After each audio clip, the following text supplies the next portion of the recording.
क्या ईरान ने अमेरिका का B-2 बॉम्बर मार गिराया? वीडियो वायरल होने से कई अटकलें लगने लगी हैं। नमस्कार, न्यूज़ 18 का डिजिटल प्लेटफॉर्म आप देख रहे हैं और मैं हूं रितु सिंह। मिडिल ईस्ट में अमेरिका, इजराइल और ईरान के बीच शुरू हुआ टकराव अब तेजी से बड़े युद्ध में बदलता दिख रहा है।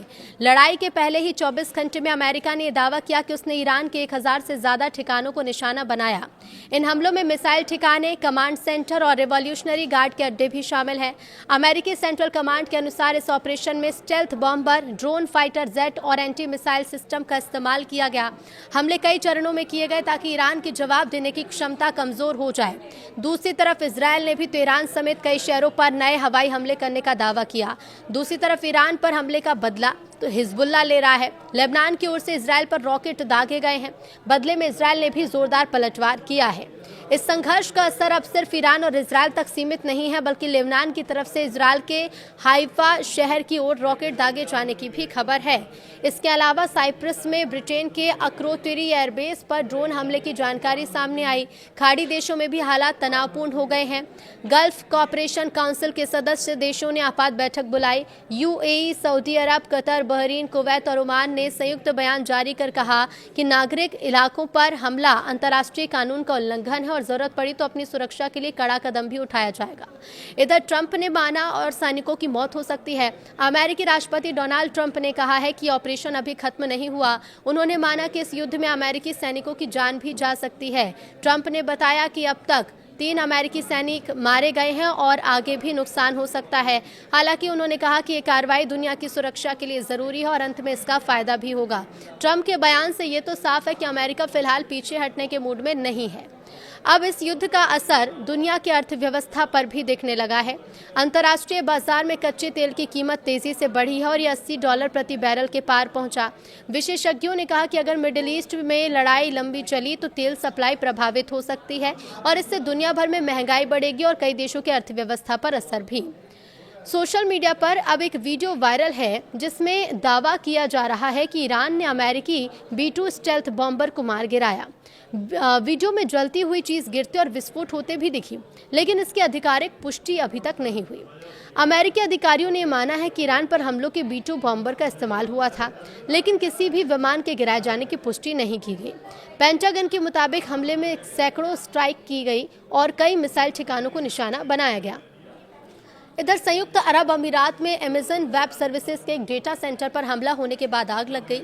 कंपनी के मुताबिक किसी वस्तु के टकराने से आग लगी, जिसके बाद एहतियात के तौर पर बिजली सप्लाई को बंद करना पड़ा। ये घटना भी ऐसे समय में हुई जब ईरान के जवाबी मिसाइल और ड्रोन हमले के कारण यूएई समेत खाड़ी देशों में कई ठिकानों को निशाना बनाए जाने की खबरें सामने आई। अधिकारियों ने कहा कि हालात पर नजर रखी जा रही है। तो ब्रिटेन की रॉयल एयरफोर्स के टाइफून फाइटर जेट ने कतर की ओर जा रहे एक ईरानी ड्रोन को मार गिराया।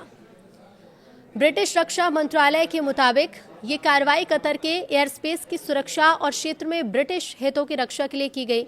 बताया जाता है कि जेट कतर में तैनात संयुक्त ब्रिटेन कतर स्क्वाड्रन का हिस्सा था और एयर टू एयर मिसाइल से ड्रोन को गिराया गया। अमेरिका इजरायल हमलों के बाद ये पहली बार है जब ब्रिटिश लड़ाकू विमान ने सीधे किसी ईरानी ड्रोन को निशाना बनाया हो। अमेरिकी ईरान का युद्ध चल रहा है तो अमेरिकी सेंट्रल कमांड ने कहा कि ईरान के खिलाफ सैन्य कार्रवाई जारी है और अमेरिकी बल संभावित खतरों को खत्म करने के लिए हमले कर रहे हैं। एक वीडियो जारी किया गया है जिसमें ईरानी airbase, missile launcher site, drone ठिकाने और सैन्य हमलों पर हमले दिखाई दे रहे हैं। सैन्य इमारतों पर हमले दिख रहे हैं। बयान में अब यह भी कहा गया कि ऑपरेशन के तहत fighter jet, drone, cruise missile और सटीक बमों का इस्तेमाल किया गया है ताकि ईरान की सैन्य क्षमता को कमजोर किया जा सके। तो वहीं अमेरिकी राष्ट्रपति डोनाल्ड ट्रंप ने कहा कि ईरान के साथ चल रहे युद्ध में अब तक 3 सैनिक मारे गए हैं, लेकिन आगे बढ़ने की और आगे मौत की संख्या ज़्यादा हो सकती है। ट्रंप ने यह भी कहा कि पेंटागन के अनुमान के मुताबिक नुकसान काफ़ी ज़्यादा हो सकता है।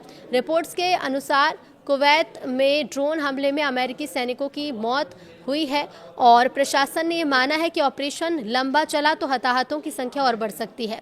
मिडिल ईस्ट में जारी युद्ध जैसे हालात के बीच एयर इंडिया ने भी एक बड़ा फैसला लिया है। एयरलाइन ने 2 मार्च तक यूएई, सऊदी अरब और इजराइल और कतर से आने जाने वाले यात्रियों की सभी उड़ानें सस्पेंड कर दी हैं और एयर स्पेस बंद होने और सुरक्षा खतरे को देखते हुए कदम उठाया गया। अधिकारियों के मुताबिक हालात सामान्य होने के बाद ही उड़ानों को शुरू करने पर फैसला लिया जाएगा। रिपोर्ट के मुताबिक अमेरिका की CIA कई महीनों से ईरान के supreme leader Ayatollah Ali Khamenei और दूसरे बड़े नेताओं की गतिविधियों पर नजर रख रही थी। तो वहीं सूत्रों ने बताया कि ये खुफिया जानकारी इजरायल के साथ साझा की गई, जिसके आधार पर हमलों का समय बदला गया। अब कहा यह भी जा रहा है कि इसी इंटेलिजेंस के चलते अमेरिका इजरायल ने संयुक्त ऑपरेशन की योजना को आखिरी समय में एडजस्ट किया। इधर ईरान में शीर्ष नेतृत्व के मारे जाने के बाद संभावित नए नेतृत्व की ओर से अमेरिका के साथ बातचीत के संकेत मिले। व्हाइट हाउस के एक वरिष्ठ अधिकारी के मुताबिक ईरान की तरफ से संपर्क की इच्छा जाहिर की गई, जबकि राष्ट्रपति डोनाल्ड ट्रंप ने भी कहा कि वो नए नेतृत्व से बात करने को तैयार है। हालांकि सैन्य अभियान अभी भी जारी और अमेरिका ने साफ किया है कि कार्रवाई नहीं रुकेगी। रिपोर्ट्स के मुताबिक ईरान ने अंडरग्राउंड सुरंग और मिसाइल ठिकानों से ड्रोन और बैलिस्टिक मिसाइल दागकर अमेरिका के ठिकानों और इजरायल को निशाना बनाया।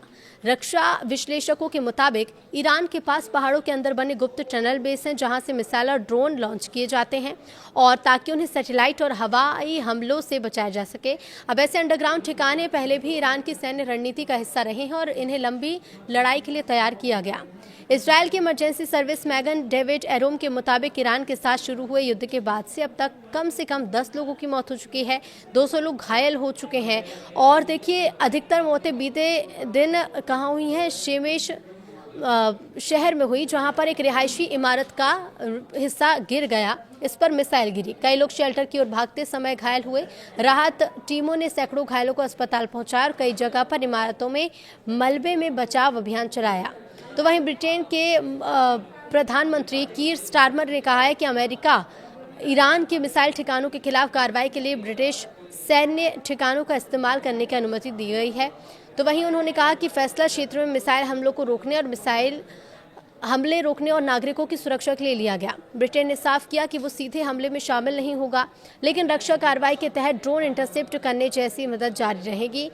और इसके साथ ही ईरान पर हमलों के बाद अंतर्राष्ट्रीय बाजार में तेल की गिरावट भी तेजी से उछाल आया है। तेल की कीमतों में रिपोर्ट के मुताबिक कीमत करीब 10% बढ़ गई है और कच्चा तेल $80 प्रति बैरल के पास है। कहना है विशेषज्ञों का कि मिडिल ईस्ट में युद्ध बढ़ा तो पूरी दुनिया में महंगाई बढ़ सकती है। इधर इजरायल ने ईरान के कई शहरों पर फिर से हवाई हमले कर दिए हैं। इसी बीच लेबनान से इजरायल के हाइफा शहर की ओर रॉकेट दागे गए। साइप्रस में ब्रिटेन के अक्रोतिरी एयरबेस पर भी हमला हुआ। अमेरिका एयरबेस पर भी ड्रोन हमला होने की खतरा है। इससे साफ जाहिर होता है कि युद्ध का दायरा बढ़ रहा है। अमेरिका के सेंट्रल कमांड ने यह कहा है कि इस ऑपरेशन के पहले 24 घंटे में ईरान के 1000 से ज़्यादा ठिकानों पर हमला किया था। इसमें से मिसाइल साइट, कमांडो सेंटर और IRGC के मुख्यालय भी शामिल रहते हैं। तो हमले में स्टेल्थ बॉम्बर, ड्रोन और फाइटर जेट का इस्तेमाल किया गया। गल्फ कोऑपरेशन काउंसिल के देशों ने बैठक कर ईरान के हमलों की निंदा की। UAE, सऊदी अरब, कतर, बहरीन, कुवैत और ओमान ने कहा कि नागरिक इलाकों को निशाना बनाना अंतर्राष्ट्रीय कानून का उल्लंघन है। समूह ने चेतावनी दी है कि जल्द ही अगर सुरक्षा अपने लिए उसका ध्यान नहीं दिया गया और अपनी सुरक्षा के लिए हर जरूरी कदम यहाँ पर उठाए जाएंगे।